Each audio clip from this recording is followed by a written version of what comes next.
Hello, my name is Jennifer Geddes, and I'm the director of the Jewish Studies program here at the University of Virginia. And today I am interviewing a UVA alum and UVA donor and donor to the Jewish Studies program, Mark Friedman. So welcome. Thank you. Thank you for being here. I wanted to first ask you about your connection to UVA, about when you went here, what your experience was like at UVA, what you majored in, any of those things you want to share. Well, it's the greatest serendipity in my life because unlike today when the college search starts when people are sophomores and juniors, I'm a senior and going to high school in Norfolk, Virginia with no clue about where I was interested in going to college. And I had a friend come back who was a first-year student at UVA, and he told me that I should apply early admission, and if I was accepted, then I didn't have to worry about the whole college recruitment process. And I did that. I was fortunate enough to be admitted. My first time on the grounds was when my parents dropped me off. Oh my goodness. In September of 1970. And it shaped my life. And I had a wonderful experience, college and law school, followed by my two younger brothers who also went to college here. And I was in the government honors program, which was a great experience, and got involved in student government and was on the honor committee. And, it's a great experience being here that, made me the person I am today. Two questions about UVA. One, how was it different from what you imagined it to be before you got here? And then two, how have you seen it changed since you were a student here? Well, actually, the year I started was a watershed year because I started in the fall of 1970. 1969 was the Kent State year when UVA, like so many other colleges, closed early. And it was the first year that women were admitted and that blacks were admitted to as undergraduates. So it was a year of transition, and that brought a certain amount of excitement and a sense of real purpose that the undergraduate class starting out were really affecting change, and that was made us feel very important. Did that affect at all your decision to go into student governance? That sense of it actually mattering what you did as a student, or that it was an important time in UVA's history? No. Okay. That was another serendipity where I had a friend who suggested that we run for president and vice president of the college, which included honor committee roles. And I thought, well, why not? And so we did, and we won, and so I was able to have that experience. Sounds like you need to be careful about who your friends are because they certainly influence the path your life takes. True. Yeah. So what about how you've seen UVA change since you were here? Well, I think certainly it's become much larger, more diverse, more cosmopolitan, certainly more outward looking in terms of serving the needs of, I would say, of humanity and of all types of challenges that we face as a country and as an important player in the world, and not at all sort of insular in the way that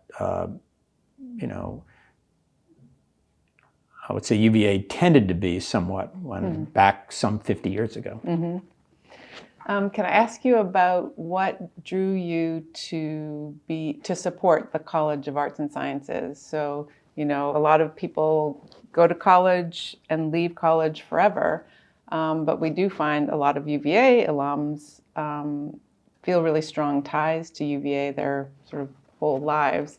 And so what drew you back to UVA and made you want to support it?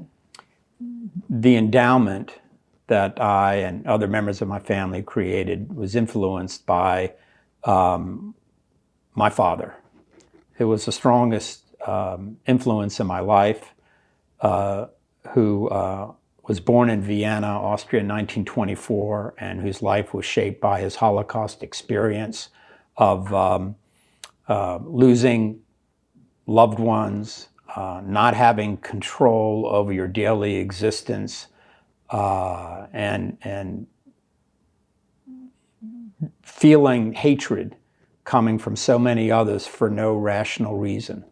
And he felt that ignorance was the cause and that education was the antidote. And so in thinking of a way to honor my father, I could think of nothing better than creating a program for Holocaust education in his honor at the school he loved. He was so proud of my brothers and I attending the University of Virginia.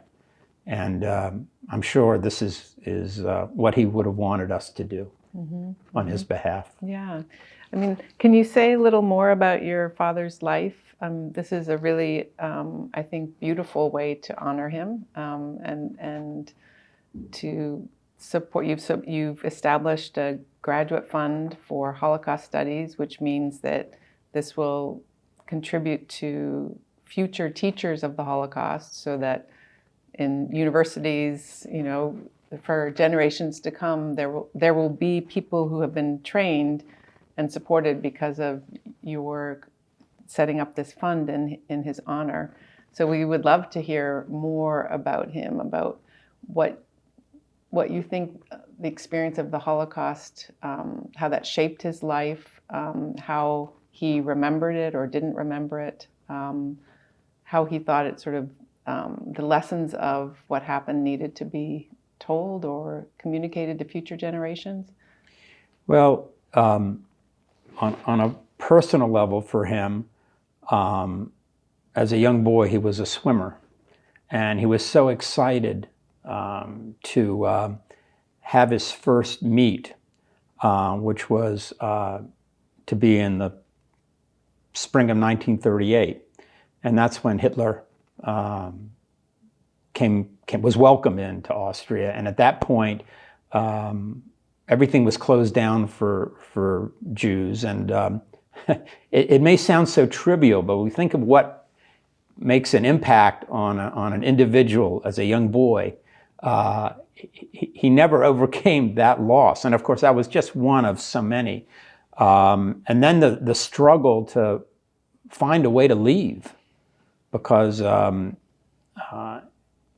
shock of how Hitler was welcomed into Austria was just not something that the Jewish population there was prepared for.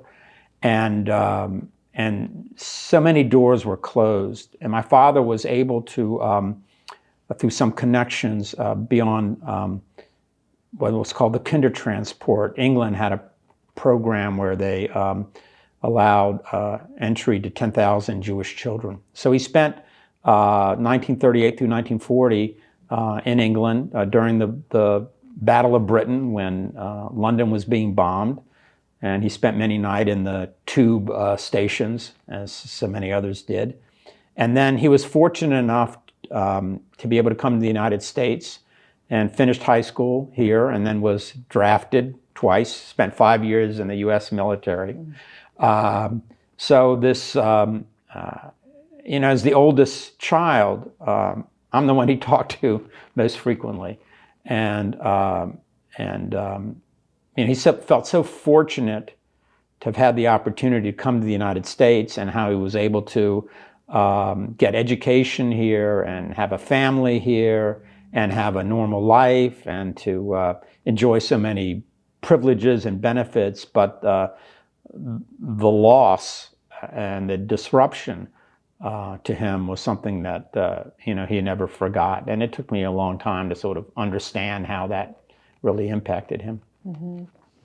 How do you think being the child of a Holocaust survivor has shaped you? Well, there are some common characteristics, I think, among the first generation Holocaust survivors. First is that many Holocaust survivors feel a sense of guilt, and they sort of transmit that to their children. And I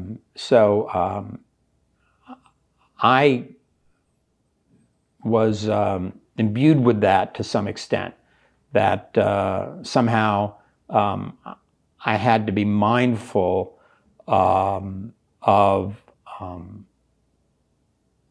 avoiding wasting time, frivolousness, that everything was precious, and time especially to my father, because he lost so many years.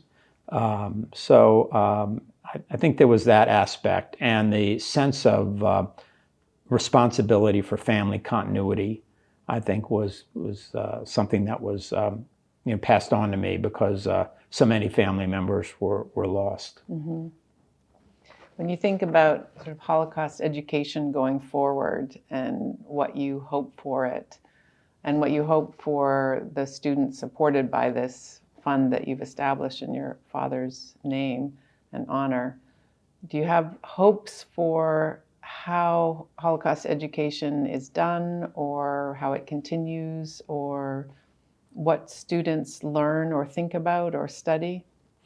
Well, I'd say there are two primary aspects to that for me. First is certainly, I think the annihilation of the Jews of Europe was a genocide unprecedented in human history, and that needs to be remembered. But is not the only genocide, and is not the only example of hatred of race or religion or ethnic groups. And if to the extent that education and different forms of education can help to combat those human tendencies to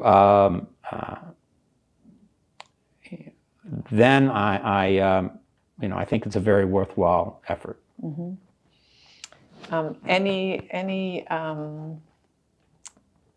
advice or sort of words of wisdom you would have for future generations thinking about the Holocaust or learning about it? And partly I'm imagining you've endowed this fund, so 100 years from now, there will be a graduate student who's the Herbert Friedman Graduate Fellow who's studying the Holocaust, and I wonder if you have words for that person. I'll answer this way. I have confidence that people like yourself at the university, who will be deciding those who will be able to take advantage of the fellowship, will select individuals that will, in ways that I probably can't advise, be able to develop forms of education or knowledge or writings or reports or legacies that are left down, which will help this ongoing effort, because it's not something, it has to be certainly not just me, but a multitude of people that are willing to expend efforts and resources to help humanity be its best. Mm-hmm. Why should an alumnus support the Jewish Studies program here at UVA? Or why have you chosen to support the Jewish Studies program at UVA? Why is that important to have this program here at UVA? Well, I think that certainly as a Jew, I